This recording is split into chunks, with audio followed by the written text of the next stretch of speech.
Nosso tema é o Conselho de Deus na história do povo de Deus. O que nós vamos procurar demonstrar aqui na nossa preleção? Não vai ser um sermão expositivo de um único texto bíblico, aquele que nós lemos inicialmente. Tá? Nós vamos fazer, na verdade, uma aula, uma preleção sobre como o povo de Deus conviveu com o conselho de Deus desde a criação até o novo céu e a nova terra. Pastor Marcos, na palavra, ele falou exatamente isso, que nem na eternidade nós vamos deixar de viver sob o conselho de Deus. Pelo contrário, é aí que nós vamos mesmo viver sob o conselho de Deus. É perfeitamente para todo o sempre.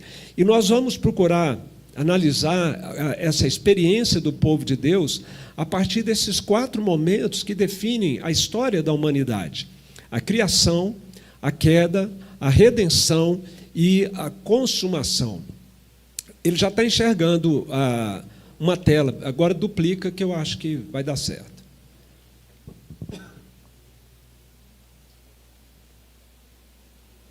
Duplicou, beleza. Agora é só abrir a apresentação, não entrou. Então, meus irmãos, sobre esses 4 momentos na história da humanidade, nós vamos procurar, então, ver como que foi a experiência do povo de Deus em cada um desses momentos com a palavra de Deus, com o conselho de Deus. E, assim, a ideia central é que nós somos criados para uma vida plena sob o conselho de Deus e visando a sua glória. E todo o sofrimento humano, toda a dificuldade que o mundo tem vivido até hoje, e na minha vida e na sua vida, tem a ver com a nossa dificuldade de vivermos submissos a esse conselho de Deus e de procurarmos viver para a glória de Deus. Tá? Esse afastamento do bom conselho de Deus é que está na raiz de todo o sofrimento, de todo o problema da humanidade. E nós vamos detalhar um pouquinho mais aqui na história da igreja, na história do povo de Deus. Espera aí. Isso. Esses momentos aqui na história do povo de Deus. A gente vai começar aqui com a criação, no pacto da criação. O Éden, ele surge por volta do ano 4000 a.C. Tem gente que acha que a Terra tem bilhões de anos. Isso é conversa fiada, tá? O pessoal fala que é ciência, mas não é. Isso não é ciência. Não tem comprovação disso. Eles ignoram o dilúvio universal e olham aquelas camadas geológicas. Vai falar, isso aqui levou bilhões de anos. Não levou nada. Foi no dilúvio que aquilo tudo ali foi colocado, né? E só para você não ter dificuldade com a datação da Terra, é uma perguntinha. Quantos anos tinha Adão quando ele foi criado? Fala, Pedro. Quantos anos Adão tinha quando ele foi criado? Aproximadamente. Deus falou assim, sede fecundos. Já podia, né, casar e tudo mais. Quantos anos ele tinha? Uns 20, 30 anos. Ele tinha 0 anos. Ele tinha acabado de ser criado.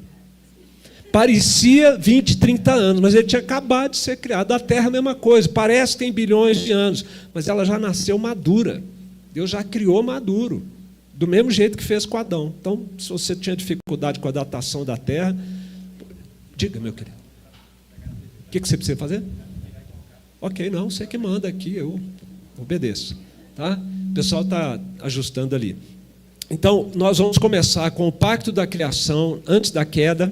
Depois nós vamos para o pacto da graça, que começa ali com a queda, logo após a queda, está lá, pacto da graça, momento 2. Momento 3, os pais da igreja, como que os pais da igreja, quem eram eles e como eles lidavam com o conselho de Deus.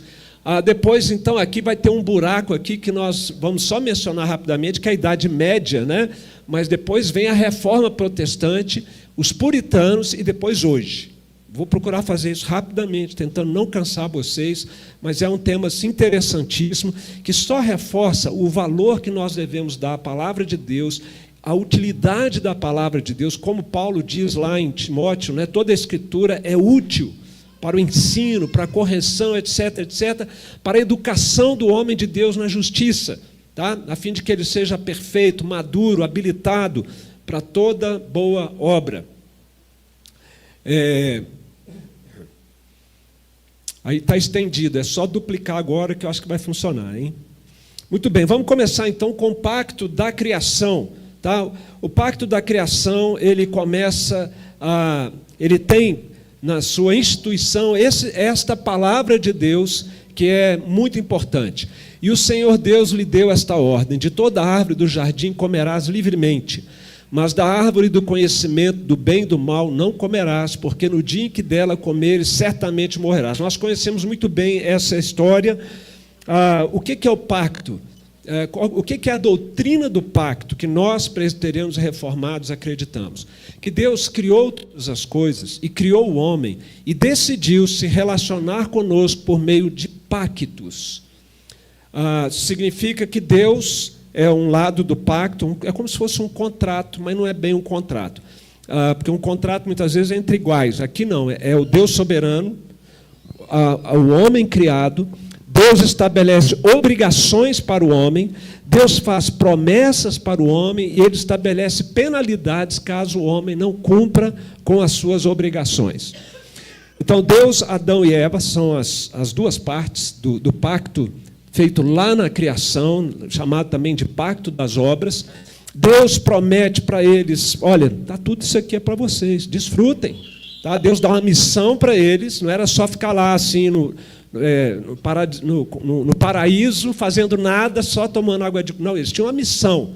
Tá? A missão, Deus deu várias missões, no cuidado do jardim, em nome aos animais, espalhar a glória de Deus por toda a terra, através da procriação de pessoas criadas à imagem e semelhança de Deus. E o melhor de tudo que tinha ali no paraíso, gente, o que era o melhor de tudo que tinha ali? A presença de Deus, a comunhão com Deus. Então, isso é o que Deus prometeu. Agora, qual foi a estipulação, a obrigação que Deus estipulou? Vocês precisam me obedecer. Tem essa árvore aqui, vocês não vão comer dela.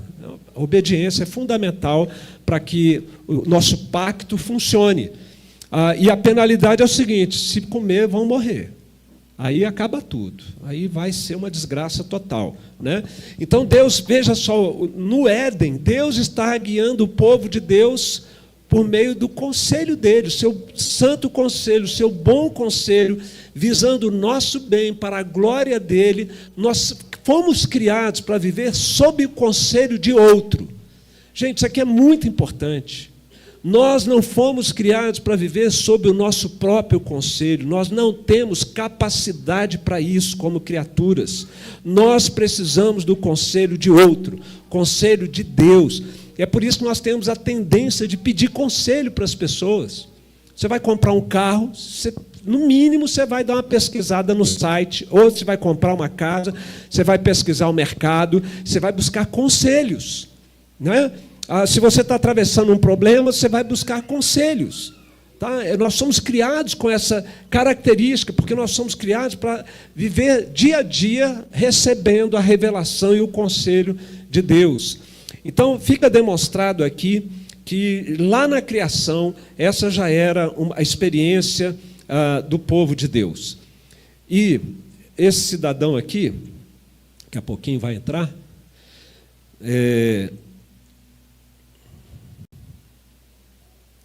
o pessoal está chegando lá. Isso. Jay Adams, ele é considerado o Martinho Lutero do movimento contemporâneo de aconselhamento bíblico. Um pastor presbiteriano, infelizmente falecido agora em 2020, mas teve com 90 e poucos anos, mas teve um ministério extremamente frutífero. Qual lado que é maior? Esse aqui, né? Então vamos aqui. Olha o que ele diz, então, sobre a experiência do povo de Deus, com o conselho de Deus lá no Éden. O homem foi criado perfeito, mas isso não significava que poderia viver por conta própria. Perfeição em si implicava um reconhecimento de sua dependência da revelação de Deus. Nomear animais, cultivar o jardim, usufruir das árvores, tudo isso veio depois da criação e antes da queda, como conselho de Deus. Há um homem criado para ser dependente do conselho de Deus por toda a sua vida, um homem capaz de ser transformado e desenvolvido por esse conselho. Então, viver dependente do conselho de Deus faz parte do nosso DNA, da nossa natureza. Quem tenta viver de uma maneira diferente dessa, está agredindo a sua própria condição como ser humano. Então, aqui, gente, já pensando em algumas aplicações que eu vou pontuando aqui ao longo da nossa palavra, tá?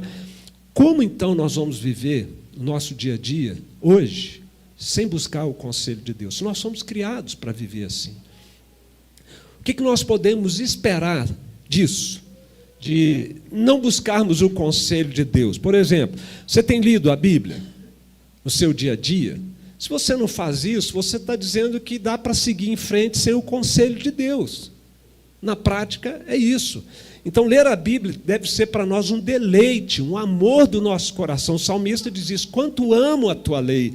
E não uma obrigação que o pastor fica pegando no pé, né? Ou a consciência fica pesada. Está aqui para nós, gente. Coisa que a humanidade passou séculos e milhares de anos sem ter nas mãos. Nós temos aqui todo o conselho de Deus. A palavra de Deus, meus irmãos, como diz lá no Salmo 19, que é mais doce do que o mel, ela precisa ser lida por mim e por você, amada, estudada. E eu espero que essa conferência desperte você a cada vez mais ter esse apreço, essa valorização pela palavra de Deus, esse desejo de mergulhar na palavra de Deus. Olha, faz uma oração no seu dia a dia, nesse momento da sua vida: Senhor, me dê mais sabedoria na palavra. Eu quero te conhecer mais. Eu quero conhecer mais da doutrina bíblica, para te conhecer mais, para ter um melhor relacionamento com o Senhor, para poder ser bênção nas tuas mãos. Para isso nós somos criados, meus irmãos. Seguindo aqui, então, acontece essa tragédia, né, da queda, que vai bagunçar com toda a história da humanidade. Na nossa perspectiva, o plano de Deus estava traçado desde a eternidade.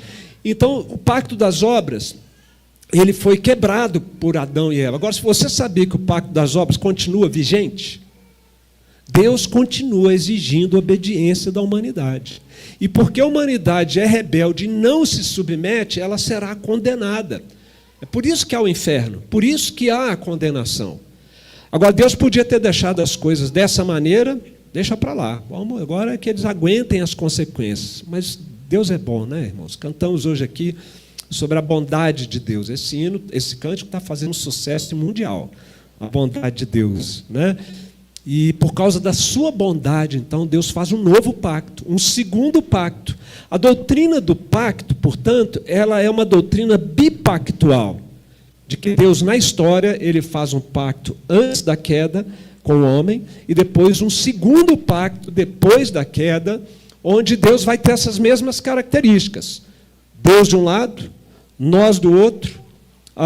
Deus faz promessas de vida eterna, ele exige obediência e ele também estabelece uma penalização no caso de desobediência. E nós temos um problema: não há um justo sequer, não há quem não peque. Como que então o pacto da graça vai funcionar se ele já sabe que todos nós vamos pecar e vamos desobedecê-lo? Há uma novidade no pacto da graça: agora tem um mediador. E é o mediador quem vai obedecer perfeitamente, e é o mediador quem vai sofrer o castigo que é devido a nós. Por isso é uma graça dupla, uma graça dobrada. Deus agora faz promessas para quem não merece, de perdão, de uma vida abundante, mas agora tem um mediador, então. E a obediência do mediador é que vai ser colocada na sua conta bancária, vamos dizer assim. Deus coloca na sua conta, em seu favor, a obediência do mediador, que você sabe muito bem que é Jesus de Nazaré. O pacto da graça, então, naquele segundo momento ali, meus irmãos, ele vai acontecer porque o homem que foi criado para viver sob o conselho de Deus, ele agora resolve viver sob o conselho de Satanás. Lembra que nós falamos que nós somos criados para viver sob o conselho? Toda a humanidade, meus queridos, conscientemente ou não, tem duas linhagens. Uma daquelas que estão seguindo o conselho de Deus, que é a descendência de Jesus, os filhos da promessa, e a outra parte da humanidade que está seguindo o conselho de Satanás. Pode até não perceber, mas olha aí, o que já está falando? as coisas de ideologia, de progressismo, né? Tanta coisa que confronta, que bate de frente com a palavra de Deus, é o conselho de Satanás, dissimulado, de politicamente correto, de filosofias modernas, né?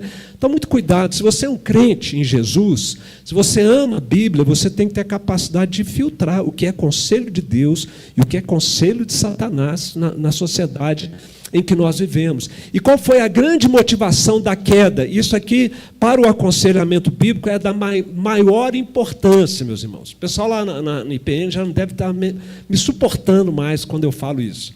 De tão importante que é. Tá? O que Satanás, ou o que Adão e Eva almejavam quando eles comeram do fruto da árvore do jardim que eles não podiam comer, do conhecimento do bem e do mal? Eles estavam morrendo de fome, não tinha nada para eles comerem lá no jardim, não era, gente? Estavam assim, passando fome. Deus deixou eles a pão e água. Foi? Não foi. Deus falou, tudo que está criado aqui é para mantimento de vocês. Então, o que eles foram buscar naquela árvore? O que eles queriam? Ser igual a Deus. Essa foi a motivação do pecado original. E quando a Bíblia diz que o pecado entrou no mundo por um homem, passou a todos os homens, porque todos pecaram, passou para mim e para você não apenas a capacidade de pecar, mas a motivação para o pecado. É a mesma. O pecado original, que todo ser humano nasce com ele, é o mesmo pecado original. Eu quero ser Deus. E você quer aqui alguns indicativos de como isso é presente na nossa vida, e mesmo na vida do crente. Eu vou explicar por que na vida do crente ainda isso é presente, de um modo diferente, mas querer ser Deus é o seguinte: eu vou viver de acordo com as minhas regras, meu corpo, minhas regras, minha vida, minhas regras. Não importa a palavra de Deus. Autonomia. Do verbo, do substantivo grego nomos, aí, que é lei, regra. Eu defino as regras, eu quero ter autonomia, eu quero ser autossuficiente, eu não quero precisar de Deus. Por isso as pessoas não gostam de Bíblia, de igreja, de crente, de Jesus, não gostam. Porque eu sou autossuficiente, eu não preciso de Deus. Autodeterminados, eu vivo para os meus objetivos, para os meus propósitos. E junta tudo isso, eu sou um mini Deus, e por favor, me glorifique. Dê glória para mim, porque se você não der glória para mim, eu vou ficar bravo. Se você falar mal de mim, se prepara, porque eu vou reagir, porque você está agredindo a minha glória. Se eu fizer uma coisa boa e você não aplaudir, se prepara também, que eu nunca mais faço nada. Você não reconheceu o que eu fiz, você não deu glória para mim. Então, isso está dentro de todos nós, meus queridos. A diferença entre um crente e um não crente nesse pecado original é que o não crente ele é escravo desse pecado original, ele não enxerga isso, ele não é capaz de ver isso, de admitir isso, e ele não consegue sair dali, porque ele é escravo. O crente em Jesus, ele já foi liberto disso, ele não é mais dominado por isso, e ele consegue, quando a palavra de Deus revela isso, abre os olhos dele, ele consegue reconhecer. E não é que é mesmo. E ele consegue mudar. É como se fosse Lázaro que saiu da sepultura, agora ele está vivo, mas ele está com aquela mortalha em volta dele. Ele agora tem que tirar os trapos da sepultura, os restos da corrupção. E o resto de corrupção que tem dentro de mim e de você é esse hábito do velho homem, que já não existe mais, agora a gente é uma nova criatura, de querer ser Deus. E foi isso que gerou a queda.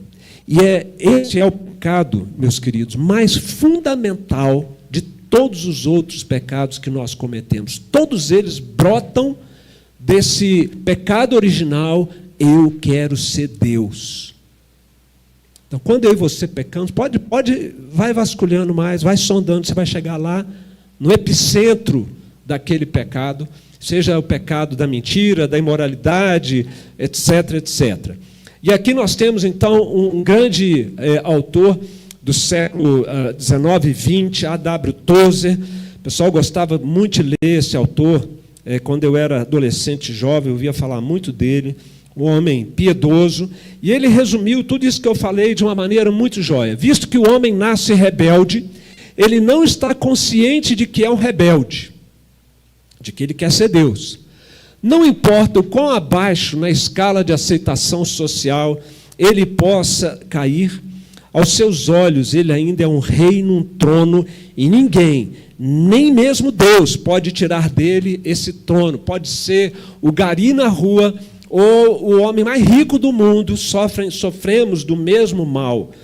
O pecado tem muitas manifestações, mas sua essência é um ser moral, criado para adorar diante de Deus, diante do trono de Deus, se assenta no trono da sua própria individualidade e dessa posição elevada declara: eu sou. Não é aquilo que deveríamos atribuir a Deus. Deus é aquele que é, eu sou o que sou. Agora a gente quer assumir esse papel.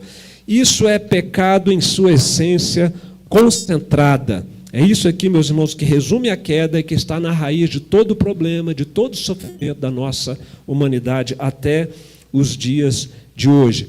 E Deus, então, bondosamente, graciosamente, Ele vai fazer um pacto, o pacto da graça, para reverter essa situação. E Ele faz isso no momento exato em que Ele está amaldiçoando a serpente, amaldiçoando o homem, a mulher, o mundo. Deus atenua essa maldição, Deus suaviza essa maldição com uma promessa no meio da maldição. Olha que impressionante, né? Quem são os personagens ali naquela passagem? Isso aqui é Deus falando, em Gênesis 3,15. Deus falando com Deus falando com a serpente. Eu porei, Deus falando, eu porei inimizade entre ti, Satanás, e a mulher, entre a tua descendência. Lembra que eu falei da linhagem dos que seguem o conselho de Satanás? É a descendência de Satanás. Ele não gera filhos carnais, mas ele gera filhos espirituais. Gera não, né? Ele tem filhos espirituais. Entre a tua descendência, Satanás, e o descendente da mulher. Aí não é no plural, não é no coletivo, é no singular. É o Messias que está sendo prometido. Porque o Messias, te ferirá a cabeça e tu, Satanás, ferirás o calcanhar do Messias. E quando é que isso já aconteceu? Na cruz. Na cruz, quando Jesus morre, é como se ele tomasse uma mordida ali no calcanhar, mas ele ressuscita.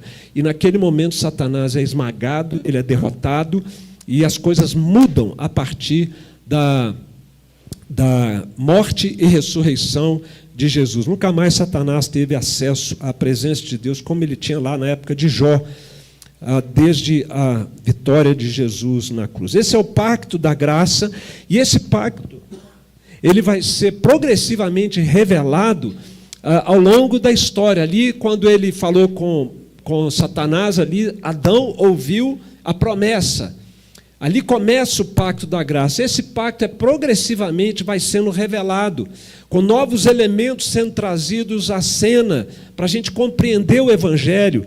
Você tem Deus fazendo uma aliança depois com Noé, com Abraão, com Moisés, com Davi e, finalmente, com Cristo na ceia. Jesus diz: essa é a nova aliança no meu sangue. Nova no sentido não de uma novidade que não existia antes, mas de renovação. O mesmo termo grego é empregado em novos céus e nova terra. Não é essa terra aqui extinta e Deus cria outra, é essa renovada.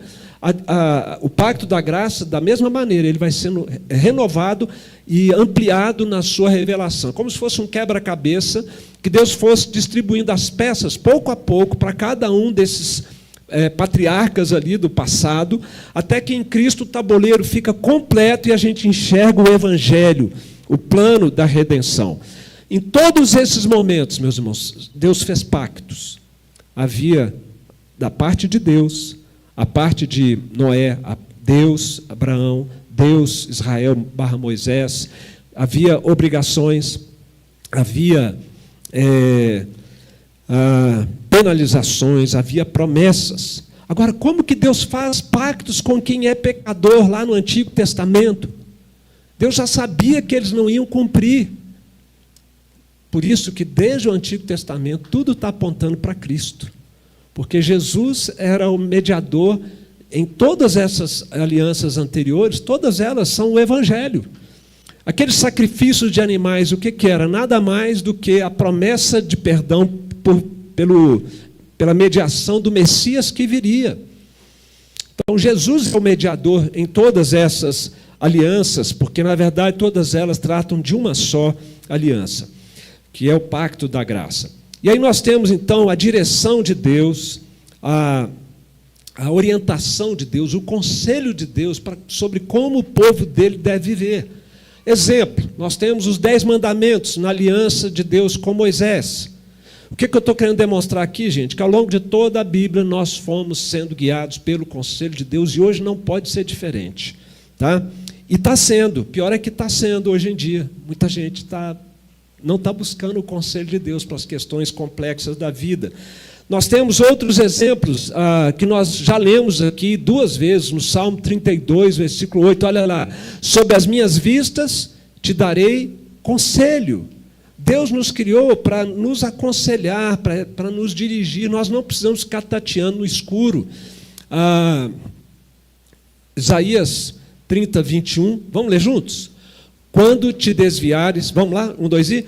Quando te desviares para a direita e quando te desviares para a esquerda, os teus ouvidos ouvirão atrás de ti uma palavra dizendo, este é o caminho, andai por ele. Aí nós já estamos, o Salmo está lá na época de Davi, agora já está lá na frente, 700 anos antes de Cristo, com Isaías, e Deus guiando o seu povo. Chegamos no Novo Testamento, também creio que nós já lemos esse texto hoje. Vamos ler juntos? Habite ricamente em vós a palavra de Cristo, instruí-vos e aconselhai-vos mutuamente em toda a sabedoria. De onde vem essa sabedoria para a gente se aconselhar mutuamente? Da palavra de Cristo que deve habitar nos nossos corações. Então, no Pacto da Graça, a gente tem ao longo de milhares de anos aí essa clara presença do conselho de Deus. Portanto, meus irmãos, a aplicação, onde nós vamos buscar ajuda para as complexidades da vida humana hoje? Ou será que o conselho de Deus é só para assuntos básicos de escola dominical? É só para ter um culto gostoso? Né? Ou quem sabe para fazer uma devocional em casa, em que o nosso coração fica assim quentinho? Né? Pronto. Agora, na hora que o bicho pega, na hora que os problemas vêm, onde nós vamos buscar? Os nossos irmãos do período da criação até o final do Novo Testamento, eles buscavam a direção na palavra de Deus. E aí há uma pergunta que eu preciso fazer, porque essa minha pergunta, ela desafia a mentalidade dominante na nossa sociedade, até dentro das igrejas. Pergunta: você acredita que a Bíblia Sagrada, aplicada com sabedoria, é suficiente? Ela é suficiente para guiar você nesse deserto que é a nossa existência aqui até Canaã? Parece uma pergunta retórica, mas não é simples, não. Tá? A gente vai ver aqui que a coisa não é tão simples assim. Fica com essa pergunta aí. Vamos aos pais da igreja, então. Quem são os pais da igreja? Por que eles receberam esse nome? Nós estamos ali naquele terceiro momento ali, também chamado de apatrística. A patrística vai do século II até o século VIII, aproximadamente, da era cristã. É um período em que os sucessores dos apóstolos, tá, eles continuaram, então, conduzindo a igreja e surgiram vários questionamentos, vários problemas teológicos. Então, eles se reuniam em concílios, eles escreviam credos, por exemplo, Jesus é Deus ou ele é homem? E ele é Deus homem, como é que funciona isso? Tá? Então, teve gente que questionou, um presbítero lá chamado Ário. Essa é a exceção, porque os presbíteros são gente boa, mas esse aí era casca grossa. E ele questionou a divindade de Jesus. Então, os pais da igreja lideravam esses movimentos, né, de instrução do povo de Deus. Escreveram credos, credo apostólico, credo niceno, credo de Constantinopla, que foram muito importantes. E nesse período, os pais da igreja orientavam o povo de Deus a buscar o conselho de Deus. Este é o Dale Johnson, ele é um conselheiro bíblico, excelentes livros, e ele dá esse testemunho. Desde seu início, a igreja, embora jamais perfeita, tem sido um constante refúgio para os abatidos e os feridos. Durante séculos, ela era o primeiro lugar para onde as pessoas iam em busca de ajuda para lidarem com as suas angústias mais íntimas. E aí, de novo, hoje em dia é assim que funciona, gente? Tem uma coisa que deixa um pastor triste, e eu já passei por isso algumas vezes. É quando, de repente, chega a notícia assim, fulano e fulana divorciaram. E não falaram com o pastor, com os irmãos da igreja, com o conselho da igreja. Aconteceu, pronto. Isso é triste, porque mostra que um casal de membros da igreja que pensa e age assim, eles não enxergavam a igreja, a liderança ou a Bíblia como fonte de recurso para ajudá-los naquela crise do casamento. Talvez foram buscar ajuda em outras fontes, mas não na palavra de Deus, na igreja do Senhor. E esse João Cassiano aqui, ele tinha alguns problemas teológicos, tá? Mas ele fez algumas colocações, nesse ponto aqui, muito acertadas. Os verdadeiros médicos das almas. Quem aqui já tinha ouvido essa expressão, médico de almas? Levanta a mão para mim, por favor. Médico de almas, se referindo ao pastoreio, ao ensino da palavra de Deus. A turma mais nova não conhece essa expressão, tá? Nunca ouviu. Agora, olha de onde ela remonta. Cerca do século IV da era cristã, há 1.600 anos atrás, já tinha esse conceito na igreja de que os pastores eram médicos da alma. Portanto, almas precisam ser curadas, e elas são curadas com a palavra de Deus, e os médicos que ministram a palavra de Deus eram os pastores, os presbíteros da igreja. Então, os verdadeiros médicos da alma destroem com a medicina celestial, olha aqui a medicina celestial, as doenças do coração. Não vou ler o resto não, para a gente avançar aqui, tá? Portanto, meus queridos, qual é a mensagem que nós estamos transmitindo a respeito de Deus e da sua palavra, quando nós não nos voltamos para a Bíblia, para a igreja, para os irmãos, para os pastores, quando nós temos dificuldades financeiras, emocionais, relacionais, morais? Quando nós não corremos para cá, o que nós estamos dizendo aqui, com o nosso coração que cremos sobre Deus, sobre a Bíblia, quando nós vamos buscar a cura para a nossa alma ferida em outras fontes que não a palavra de Deus? E por outro lado, que prazer nós temos tido em recorrer aos meios de graça, porque pelos meios de graça nós temos acesso à instrução bíblica, ao remédio para a nossa alma. Todos nós aqui precisamos, meus irmãos. Todos nós, sem exceção, aqui temos coisas em nossa alma que ainda precisam ser tratadas. Você que já é uma nova criatura, você já está assim, recebeu potencialmente tudo que você precisa, mas tem que desenvolver. Temos coisas que você ainda nem percebeu, e nem eu, que precisam aqui ser tratados no nosso coração. Tá? E os meios de graça são fundamentais para isso. A leitura da Bíblia, a conversa íntima com o Senhor, abrindo o coração, ler bons livros. Lá na IPN, no terceiro andar lá, ministerial, vocês têm pleno acesso lá, qualquer um de vocês quiser, vá lá na nossa biblioteca de aconselhamento bíblico. Você pode retirar um livro ali do seu interesse, 30 dias para ler, não paga nada, tá? E depois devolve. Se não devolver, perde a salvação. Quer dizer, não, isso não. Não tem multa, tá? Mas liga lá e fala, eu preciso de mais uns dias para ler e tal, e depois devolve. Então, ler bons livros cristãos, né? Participar do culto público, estar nos PGs, nos encontros, para receber a palavra, conversar sobre a palavra com os irmãos, participar da ceia do Senhor, são meios de graça, meus queridos, que mostram o valor que nós damos à palavra de Deus, ao conselho de Deus para a nossa vida. Aí passou aquele período tenebroso da Idade Média, veio a Reforma Protestante, e nós chegamos ali, então, àquele quarto momento da Reforma, e os reformadores, eles acreditavam tanto no conselho de Deus, que eles pensavam que o conselho de Deus era útil não só para resolver problemas existenciais, mas para mudar a sociedade, para influenciar a cultura, a economia, a história, a ciência. Eles tinham uma visão, principalmente no lado calvinista da reforma, tinha esta visão de que o evangelho não é para mudar só a igreja. Lutero tinha mais essa pegada assim, vamos mudar a igreja está precisando mudar um monte de coisa. Calvino falou, não, vamos mudar a igreja, vamos mudar o mundo com o evangelho. Tá? E aí nós temos aqui um testemunho da cidade de Genebra, cidade antiga lá de Genebra, onde Calvino foi ali o prefeito, o governador. Né?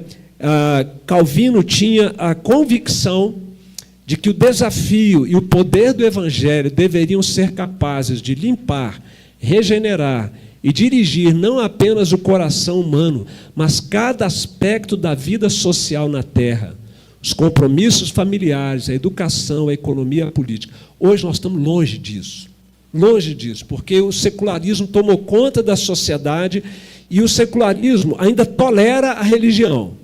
Mas lá dentro da igreja. Não traz isso aqui para a arena pública, não, para o trabalho, para a reunião sobre as diretrizes econômicas de uma cidade. Não, isso aí não tem nada a ver com o evangelho. Não vem com essa conversa de crente, não. Vocês são tudo terraplanista, tá? Você sabe que eles pensam isso dos crentes, né? O pessoal aí fora acha que nós somos tudo terraplanista, tá? Colou essa mentira do diabo aí a nosso respeito. Então, na reforma, veja como que a visão era tão ampla, né, sobre o efeito, o valor do conselho de Deus. Nós acreditamos, meus irmãos, que a igreja é o lugar por excelência onde nós devemos buscar a direção para as nossas vidas. O que a gente está professando se nós não cremos assim? Você confia nos pastores, nos presbíteros, nos irmãos mais experientes na fé para ajudar você nas suas lutas, ou você faz o que muitos fazem?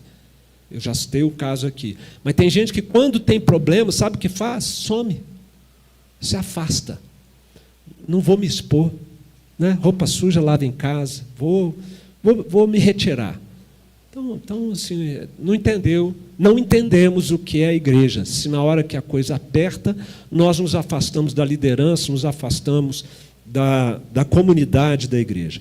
E aí nós chegamos ao último momento aqui, antes de falar de hoje, mais especificamente, que são os puritanos, esse quinto e último momento aqui. Gente, esse foi um dos períodos de ouro do aconselhamento bíblico. E isso é triste, porque nós somos presbiterianos, nós somos herdeiros dos puritanos, e nós deixamos essa herança toda lá para trás. Graças a Deus, hoje, nos seminários da nossa igreja, no centro, quero ver elas traduzir isso, Centro Presbiteriano de Pós-Graduação Andrew Jumper.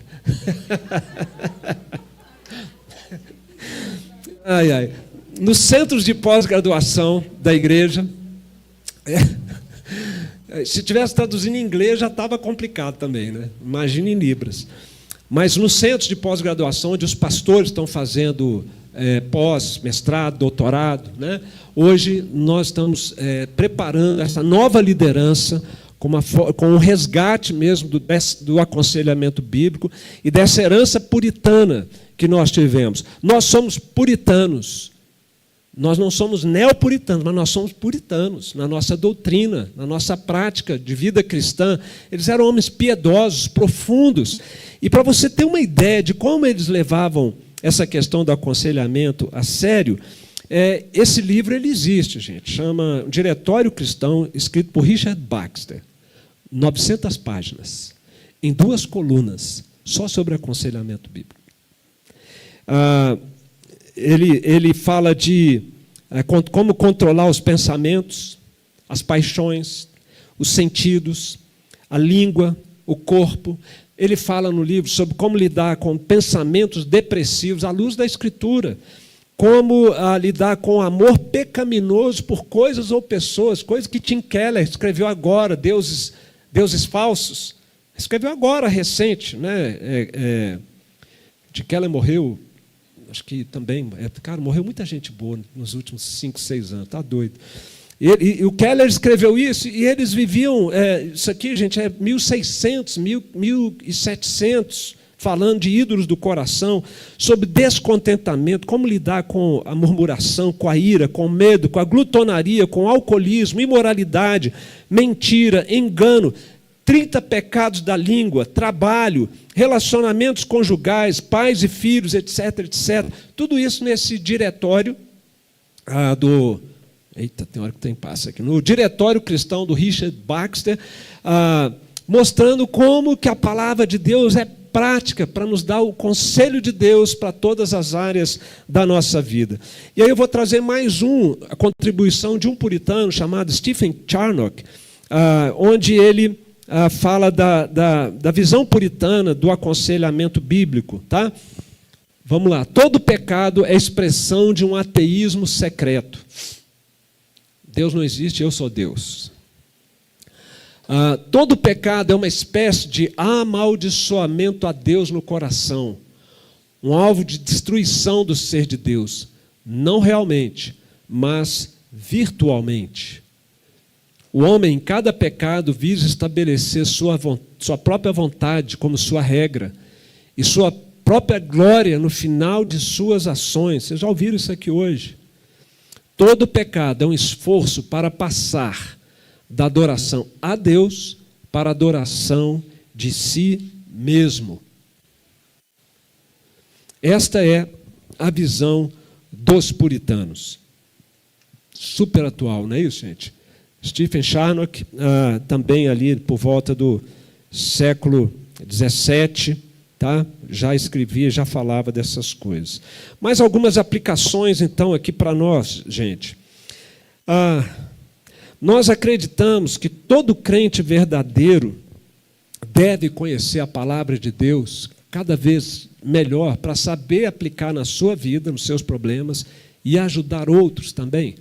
Porque foi isso que o apóstolo Paulo ensinou.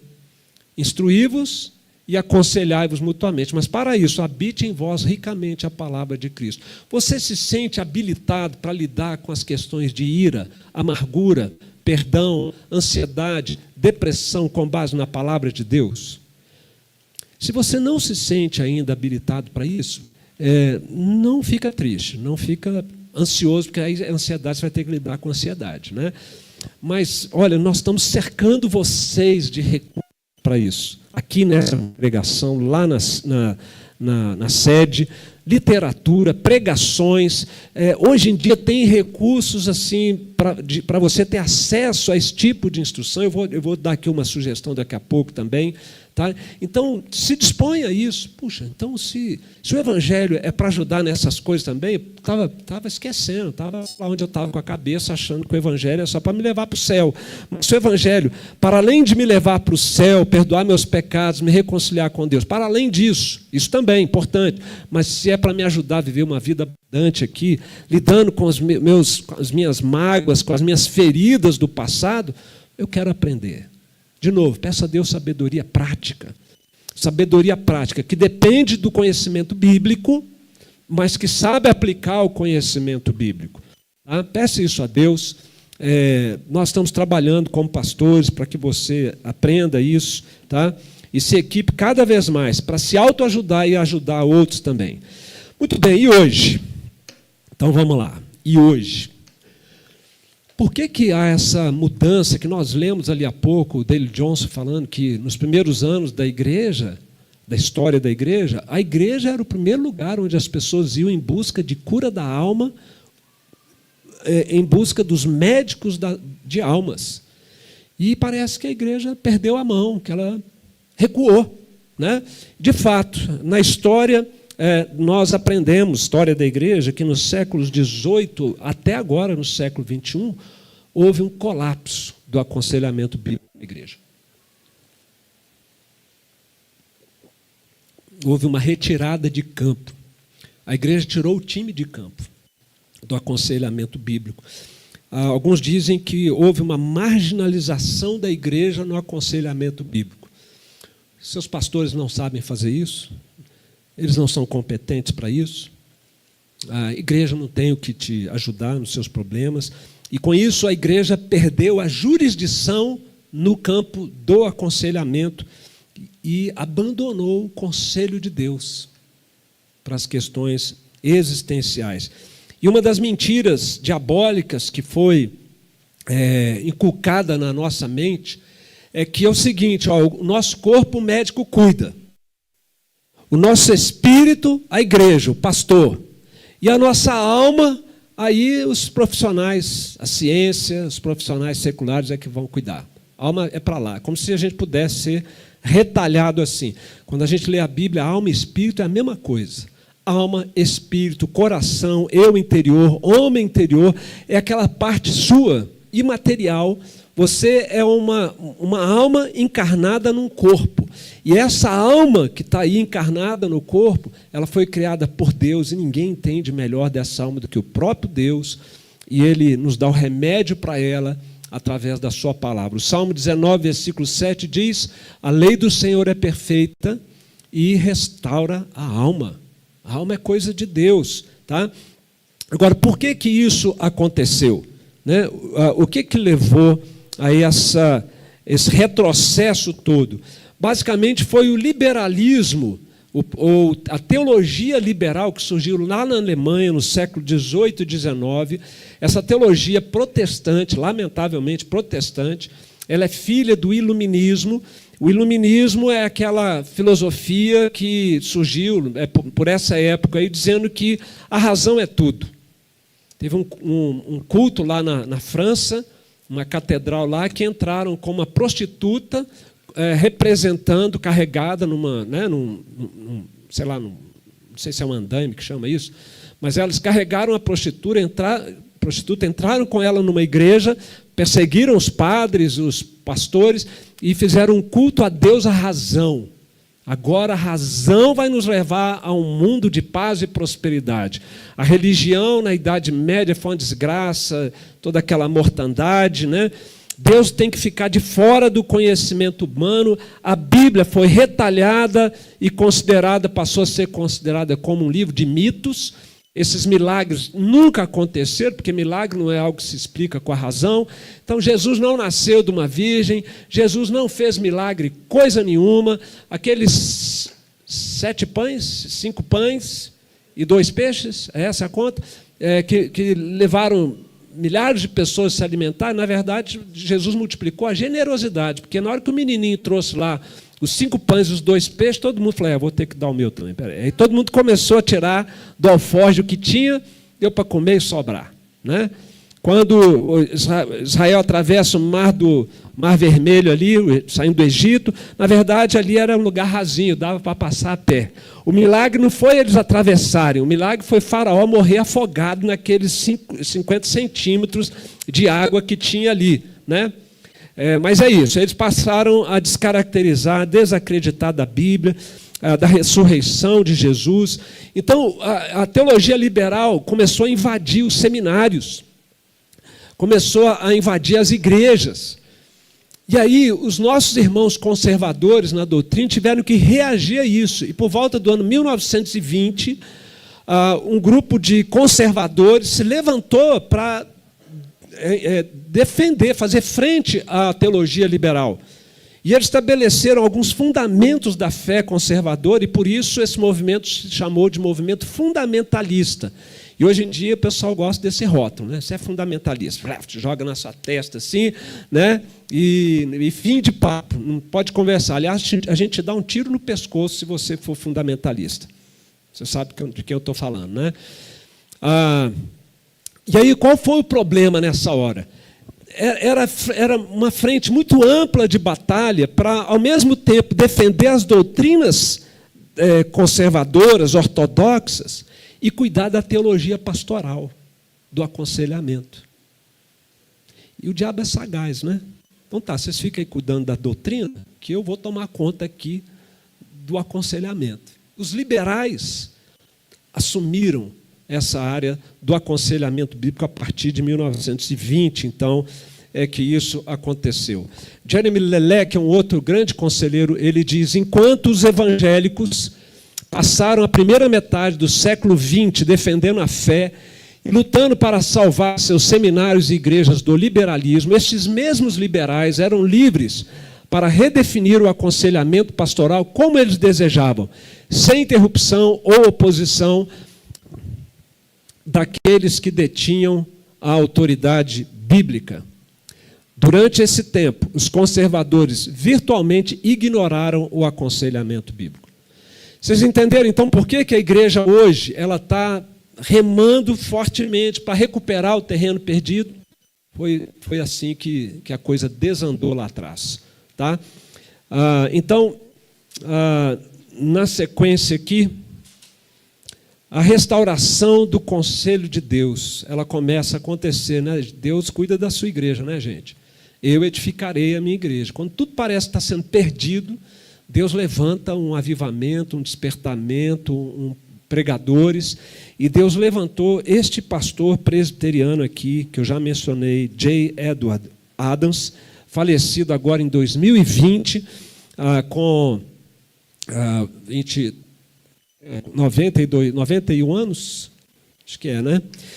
E esse pastor presbiteriano, calvinista, ele então começa a desafiar os pastores a voltarem a praticar o aconselhamento bíblico e a trazerem de volta o aconselhamento bíblico para a igreja, mas não só, trazer Cristo para dentro do aconselhamento. Porque tem diferença, tá? Você pode ter um aconselhamento acontecendo dentro de igreja e ele não ser cristocêntrico, ele não ser bíblico. Tá? O que é ser cristocêntrico? É um aconselhamento que procura ajudar as pessoas com base no Evangelho, na obra de Cristo, no poder da ressurreição de Cristo, graças à morte e ressurreição de Jesus. É diferente de só falar com a pessoa, você precisa mudar, está errado o seu comportamento. Não é dizer para ela, olha, é isso mesmo, você é um pecador, escravizado, se ainda não é crente, se já é crente, está aprendendo a tirar os trapos da sepultura, mas Jesus vive em você, Cristo vive em você para que você se liberte dessas práticas, desses problemas. E graças a esse movimento, então, do aconselhamento bíblico recente, né, nós estamos falando de 1970 para cá, tá? Ou seja, de 1920 a 1970 foram meio século aí de apatia da igreja, de inércia. Então, J. Adams retoma isso que fazia parte da história do povo de Deus, com o conselho de Deus, ao longo de todos esses séculos, né? Toma isso, e surge aqui no Brasil, no ano de 2001, a ABCB. Eu estou falando dela aqui para vocês ficarem ligados. Associação Brasileira de Conselheiros Bíblicos. Os módulos que nós oferecemos lá na EPN são módulos da ABCB, que nós temos parceria com eles, né? O pastor Tiago, ele é instrutor da ABCB, eu sou associado da ABCB, Marcos Quaresma também associado da ABCB. Então, quando você ouvir alguma coisa da ABCB, vai atrás, porque é coisa boa. Esse site aqui, nós estamos falando da recuperação do Conselho de Deus, né, nos dias de hoje. Esse é um site que você precisava ter aí no seu celular. Eu deixo ele aqui, o ícone dele, na minha tela, não é um aplicativo, é um site. Na minha tela inicial, o computador de A a Z. Os problemas que você enfrentar, ou souber que seus colegas de trabalho estão enfrentando, familiares, vai lá, clica ali. Se for, por exemplo, alguém que praticou aborto voluntário, e os problemas agora estão vindo à tona. Se clicar ali, você vai ter artigos, livros, vídeos, áudios, um elenco de materiais para ajudar você, se o problema é seu, ou você ajudar outros. Você pode, um colega de trabalho, você pode pegar um link, escolher lá um artigo e manda para ele. Eu sei que você está passando por isso, tal, e manda para ele. Tá? Então, é uma ferramenta muito útil essa. Tá?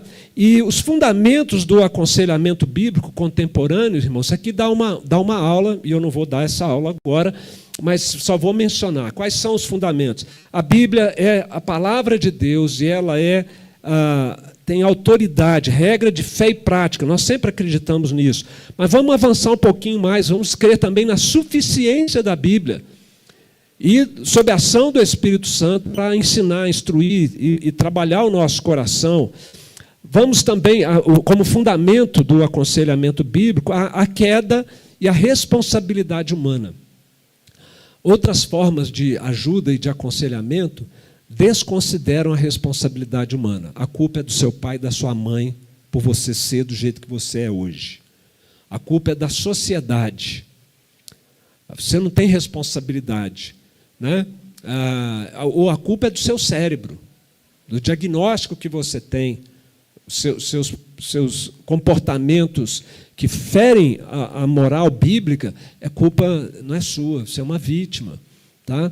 Então, claro, essas influências, elas exerceram alguma influência, mas elas não definem quem nós somos, nem o que nós fazemos. Nós temos responsabilidades. Outro fundamento do aconselhamento bíblico é a obra de Cristo. Por isso que o aconselhamento bíblico ele é cristocêntrico.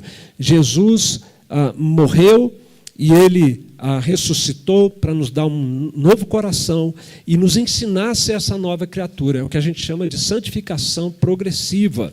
Isso é muito importante no aconselhamento bíblico. E a igreja deve ser vista como um local de cura da alma, um lugar de mutualidade, não como o último lugar, se é que vai ser um lugar onde você vai procurar. Hoje eu estou falando de muita gente que morreu aqui, né, gente? MacArthur morreu tem 2 meses, triste. Não existe conhecimento mais elevado, não existe uma verdade oculta, nada além dos recursos suficientes que encontramos em Cristo que possa mudar o coração humano. Quem muda o coração humano é Deus, por meio da obra de Cristo, usando a palavra de Deus, sob a ação do Espírito Santo, com os meios de graça, e entre eles a comunidade cristã e a mutualidade. Aplicações, estou caminhando já para o final, gente. Você tem percebido esse movimento de restauração e de resgate do aconselhamento bíblico? Você já tinha ouvido falar, percebeu isso nas pregações, nas aulas de escola dominical, nos vídeos no YouTube, na divulgação de literatura, nas conversas entre os crentes. Se você não percebeu isso até agora, até esse momento, então, palavra do pastor aqui para você, fica ligado. É bênção para a sua vida. Eu tenho ouvido muitos testemunhos de gente falando, pastor, como que olhar para os meus problemas na perspectiva do conselho de Deus tem feito toda a diferença.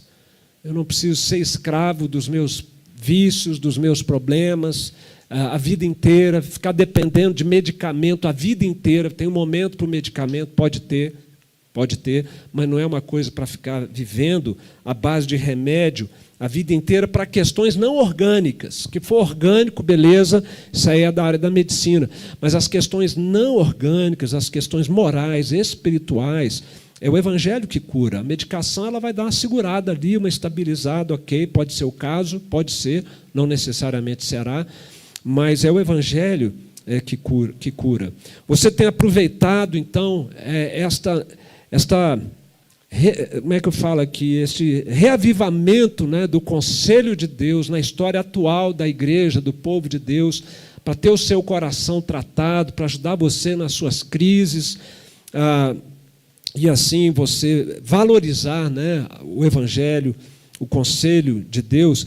E você tem tido, importante aqui, discernimento para distinguir os conselhos que você ouve. Isso aqui é conselho de Deus. Isso aqui não é não. Isso aqui é coisa dos homens, é dessas mentalidades, ideologias aí fora que desconsideram Deus, o poder de Deus, a obra de Cristo. É algo que nós precisamos pedir a Deus sabedoria também para ter esse discernimento. Portanto, meus queridos, resumindo, nós somos criados para uma vida plena sob o conselho de Deus, e não dos homens, nem o nosso, muito menos o de Satanás, e visando a sua glória. Ao longo de toda a história humana, o afastamento de Deus e do seu bom conselho estão na raiz de todo o nosso sofrimento. É assim, então, que o povo de Deus tem caminhado com o conselho de Deus. Desde a criação, no exato momento da queda, a partir daí o pacto da graça, lá na criação o pacto das obras ou o pacto da criação, o pacto da graça que foi sendo revelado ao longo de toda a história humana, que é também pacto da graça, gente, para simplificar, evangelho, plano da redenção, tá? E ao longo de toda a história. E, finalmente, na consumação, olha só o que vai acontecer, vamos ler juntos? Então, ouvi grande voz vinda do trono, dizendo, eis o tabernáculo de Deus com os homens, Deus habitará com eles, eles serão povos de Deus, e Deus mesmo estará com eles. E assim nós viveremos para sempre sob o sábio e santo conselho de Deus. Olha que coisa boa. como nós nunca deveríamos ter deixado de viver. Então vamos já ensaiando, aprendendo agora, né, a usufruir de todo esse arsenal do conselho de Deus para a nossa vida. E se você tem enfrentado lutas, dificuldades, e certamente vai enfrentar em algum momento, se já não estiver enfrentando, procure a palavra de Deus, leia bons livros, procure o pastor da igreja, um dos pastores, procure irmãos mais experientes, mas creia na autoridade e na suficiência do conselho de Deus. Amém, queridos? Abram a